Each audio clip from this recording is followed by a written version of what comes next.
And I've come to terms with it also now. Okay. In every way. Let's start from just your thought process.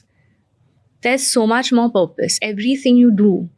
For me, everything that I do today, I'm constantly thinking, I want to lead by example for my daughter. What would my daughter feel? How would she feel if I did this? I'm going to just say it on this show because people must be wondering why I'm sitting here and you're sitting there. Right? That's okay. So I'm going to say it. No, I want to say it.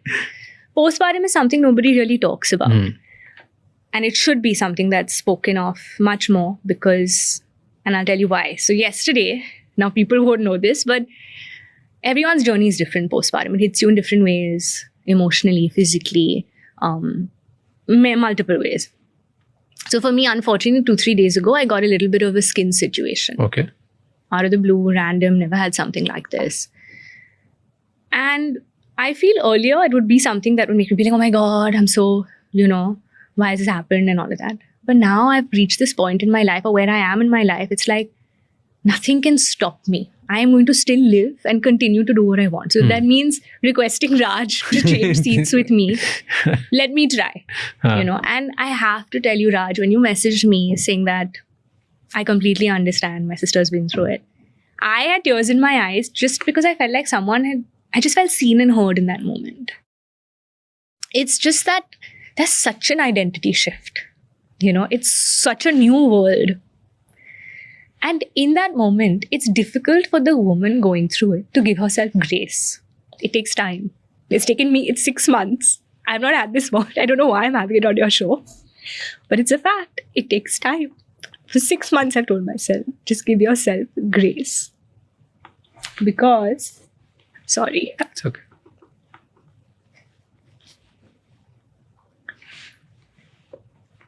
Because you realize you're doing so much for everyone else. You forget about the relationship you need to have with yourself. The things you need to tell yourself.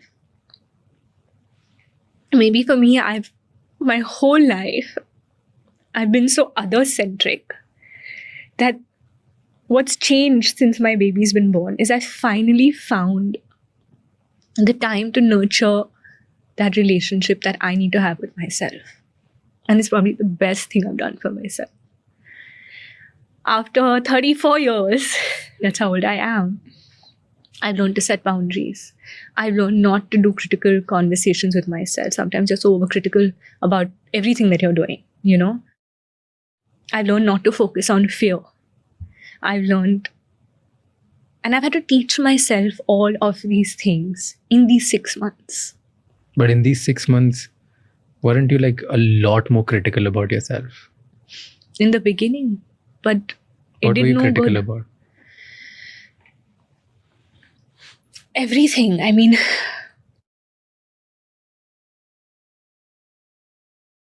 if I read something, it would get to me.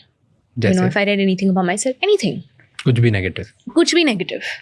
Kisi aur ke baare mein bhi. Kuch bhi. I would go into that very defensive mode about things, or it's a spiral. Sometimes, not sometimes. Social media can be a spiral. Yeah.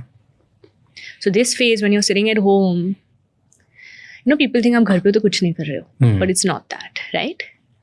I think the amount of work our mothers do, any mother does, or anyone who's a homemaker in that sense, is more than anything any of us can do. And I'll tell you, I've been somebody who's worked every single day of my life. Crazy shifts, all of that. I've done the hustle, right? And all of a sudden, had a baby, wanted to take that time off. More than time off, it was just wanting to be present. Very much still excited about, the future, planning the year ahead, what I want to do film-wise.